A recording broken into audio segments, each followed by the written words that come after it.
Believest thou this? And she went further and said, Yea, Lord, I believe that thou art the Christ, the Son of God, which shall come into the world. Jesus Christ is powerless until he is believed. If you don't believe in Jesus, my friends, no hope for you. If you don't believe he can heal you, there is nothing I can do. I am here to let you understand that it's him who can heal you. There is him who can deliver you. And I don't care how long that situation has been, my friends. We can continue to pray every day until we get the healing. The day our faith agreed, it become possible. It was Archbishop Benson that said, when your faith say yes, God's faith cannot say no. Jesus said, whosoever. He didn't say the believer that believe. He didn't say the don't talking believer. Whosoever that believe shall work for him. Go with me further. See it. Whosoever that believe, and whosoever that live and believe in me shall never die. That means even if a Muslim believe, he will live. If a Hindu believe, he will live. If a Buddha, anyone that believe, only Christians are still doubting God and asking all kinds. Imagine a Christian went to Bible school only to come back to be criticizing who God is. The Bible speaks about believing, not criticizing him. You don't talk about God criticizing him. We are not talking about one critical critic. You don't come and ask who gave birth to Mary, who gave birth to the mother who gave birth to the mother of God, and he will die cheaply. The power is not in your understanding. The power is in your belief. Whosoever believe, not whosoever totally really understand. You are trying to understand before you believe, you will die there. Whosoever that believe. Believest thou me this? She said, yes, I believe. Further. And when she had said this, she went away and called Mary her sister, secretly, saying, the master is come and calleth for thee. Now Jesus has converted Martha. Our problem now is Mary. Because we are not sure that Mary is also in the right heart of posture to have faith for our brother. Because right now you've been hearing me now, just because you wrote a prayer request doesn't mean you believe that Jesus can do it. And that is why I'm telling you, what will make us to receive this as a testimony, my friends, is because you believe it, and whosoever that come here together with you in your household also believe it. The Bible says the witness are one or two. At the mouth of one or two witness is a matter established. Right now, Jesus got one witness already.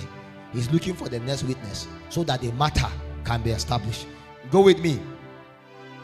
And when they called for Mary, as soon as she heard that Jesus has come, she arose quickly and came unto him. Now Jesus was not yet come into the town, but was in the place where Martha met him. The Jews then, which were with her in the house, and comforted her, when they saw Mary, that she rose up hastily and went out, they followed her, saying, she goes unto the grave to weep there. The Jews are used to crying, my friends. They are used to crying, no faith. Your cry may not do anything, your faith will do. Enough of crying. This night, if we must cry, we will cry in faith. We have cried for so long, nothing has changed. Let's present it in faith. The power of our prayer and our groaning is to bring us to a point of faith where we lay hold. And he went further. Mind you, the Jews are still looking for him to kill. Do you realize that? Then, when Mary was come where Jesus was and saw him, she fell down at his feet, saying unto him, Lord, if thou hadst been here, my brother would not have died. Martha and Mary seems to have the same mentality. And I believe it's the same thing with you too. Because even if you are in their shoe, you will say, oh God, if you are here, my father will not have died. Is that not true? Now he has to start on that preaching again, because he met an unbeliever again. When Jesus therefore saw her weeping, and the Jews also weeping, which came with her. He groaned in the spirit. You see why I say tonight, nothing can happen until we groan, my friends. If Jesus did not begin to enter into this realm, he would just be talking and we won't see manifestation. The Bible speaking said, as soon as Zion travail, can a nation be born in a day? As soon as Zion travail. I don't care what that problem is. So long as it cannot stop you from talking, it should not stop you from praying. So long, everyone that received help from Jesus Christ, everyone, the blind man shout, Son of David, oh! Everyone cried. A closed mouth, they say, is a closed destiny. Jesus is passing by you. You are looking and doing younger. If I can but touch the hem, she passed. The way history recorded it, she smuggled away among the crowd just to touch. The Bible says when he heard that, he began to grow. Instead of crying, what did he do? All of them were weeping. He didn't join them and weep. He began to groan. When he groaned in the spirit and he was troubled, he was angered.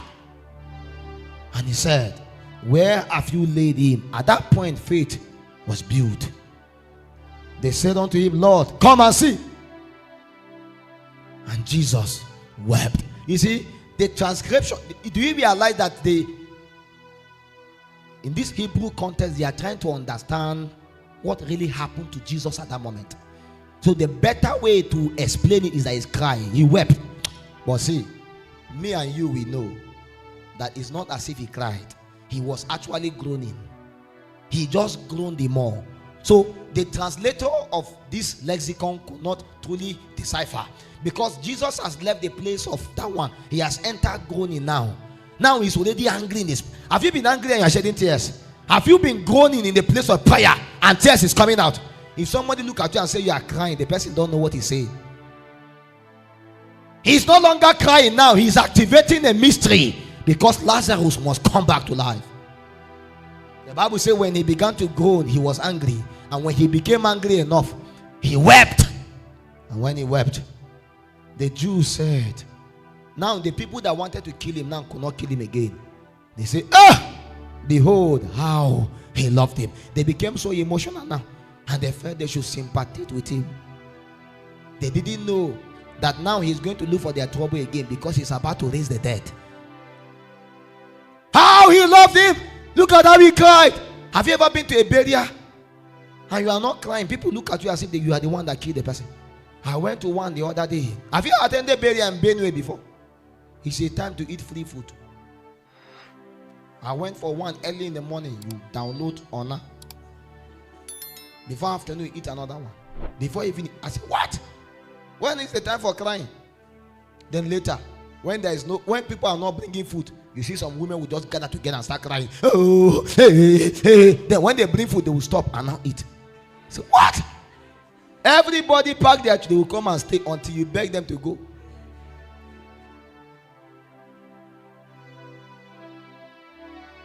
This place was not a time to eat food. It was a time of groaning. And so sometimes when you go and when you are crying, they say, hey, you love the person. And I don't love the person. I escorted my friend one day to a place where we were doing burial, and I was not crying. They were looking at me like, and I asked my friend, he thought me crying now. I said, tears is not coming. What do you want me to do? Because the things that is going on in my head, I'm thinking about too many things, so tears can't come out. So I just did like this, nothing come out. I said, what is this? And I begin to think about a sad moment I have in life, and I begin to shed tears. So they are looking, they don't know I was crying for a different thing entirely. As he wept, the Jews were deceived. They didn't know he was about to look for their trouble again. Go further. And some of them said, could not this man which opened the eyes of the blind have caused that even this man should not have died? Jews are always, now they begin to wonder, why are you crying? You where they open blind eye, they do all this thing. Why now? Have somebody died in your family and say, you will be prayer warrior. Why didn't you stop this? You have met the Jews. You mean your father died? He didn't stop it. With all this, your evangelism. With all this, you are speaking in tongues. You have been comforted by a Jew. But Jesus showed us the way. He groaned. He wept. When they said this, Jesus was provoked the more. Yonder. Jesus therefore again, what? Groaned in himself. And come to the grave. And it was a cave, and a stone was laid upon it. So the more the Jews provoke him, they didn't know that they are pushing him to the miraculous. The people that were getting you angry, making the thing hard, they didn't know that they are provoking you to. See, the more harder the case, the more harder your prayer should be. If the devil make it hard for you, make it hard for him in prayers. Some of you, the reason why you pray so much this night is because the devil has done you too much. I told somebody, I said, if you're in Nigeria and not praying, you see that? You are not reading news, or you are not on Facebook, or you are not checking the way price, or you are not buying anything. Because if you went and buy rice today and you come back tomorrow, they tell you the price, you will shed tears. Then you come back next month, you will buy different. You will groan. When Jesus saw the situation, he groaned the more because he knew that there is a problem. And now he is already by the grave. Further, Jesus said, take away the stone. Martha, the sister of him that was dead, said unto him, Lord, by this time he stings, for he has been dead 4 days. Jesus said unto her, said I not unto thee, he has to preach again, if thou wilt believe, thou wilt see the glory of God. I ask myself, why can't Jesus just go ahead and do this thing without bringing them to the point of believing? I realize that we can limit God without our believing. And I'm still saying to you this night, if thou can believe, you will see the glory of God.